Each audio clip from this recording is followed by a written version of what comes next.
Hi, welcome to the article of Manik Esahak Biswas, human rights defender and Dalit rights worker, writer, professional humanitarian, and social development worker. Modern South Asian cities project a narrative of relentless upward momentum. The global promise driving this growth is clear: leave no one behind. Look at the sheer density of Dhaka. High-rises dominate the skyline, and elevated infrastructure connects millions of people across the metropolis. But maintaining this urban expanse requires an invisible workforce. Every day at dawn, armies of sanitation workers sweep these streets and descend into the sewers, clearing away the waste of millions to prevent disease outbreaks. The vast majority of these individuals belong to the Dalit community.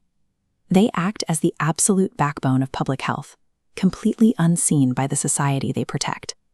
This brings us to a stark contradiction. The people tasked with providing a clean environment are systematically forced to live in absolute squalor. In the informal settlements where they reside, it is common to find up to 60 families forced to share a single unhygienic latrine. Urban hygiene in these gleaming cities doesn't derive from advanced engineering alone. It is actively subsidized by denying basic human rights to the people doing the hardest labor. This disparity is rooted in centuries of historical conditioning, specifically the concept of untouchability. Despite legal bans on caste discrimination, the social reality persists. Entire communities remain trapped in a lineage-based system, restricted to labor deemed impure by traditional hierarchies. Today, historical hierarchy is reinforced by modern economic structures. Rather than hiring directly, cities use a subcontracting system known as the muster roll. Money moves from the city corporation to a private contractor, creating a legal firewall. This chart illustrates the financial reality. An informal sanitation worker makes between 9,000 and 13,000 taka a month. The estimated living wage for basic survival is nearly 25,500 taka. Because they are treated as informal day laborers, they are completely excluded from social safety nets. There are no pensions, no health insurance, and no paid leave. Privatizing sanitation services here doesn't optimize efficiency. It rebrands historical caste exploitation, allowing local governments to shed all liability for the people keeping their cities running.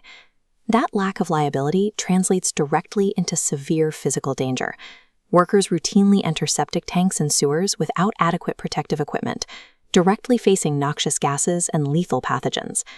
When their shifts end, the workers return to overcrowded informal settlements. The lack of clean water and proper healthcare in these areas accelerates the spread of skin diseases and respiratory infections contracted on the job. This systemic neglect places a disproportionate burden on Dalit women, who face intersecting layers of caste discrimination, gender inequality, and environmental exposure.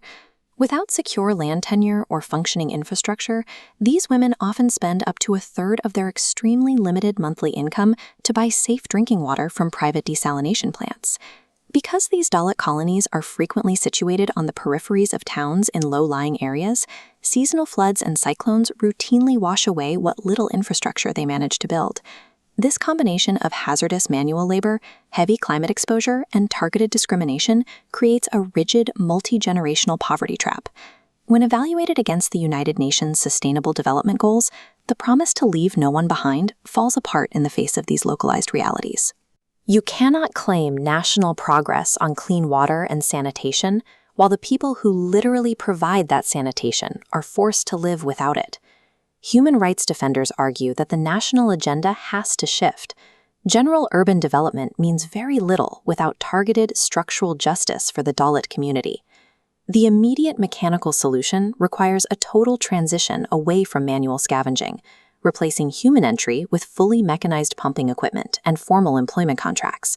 Breaking the trap permanently requires social intervention, free specialized healthcare for workers, secure ownership rights for dignified housing, and educational quotas to ensure their children have alternative paths forward. The true measure of a society's progress is not the height of its commercial skyscrapers. It is the dignity, safety, and respect afforded to the people who keep its streets clean. Thank you for taking the time to watch.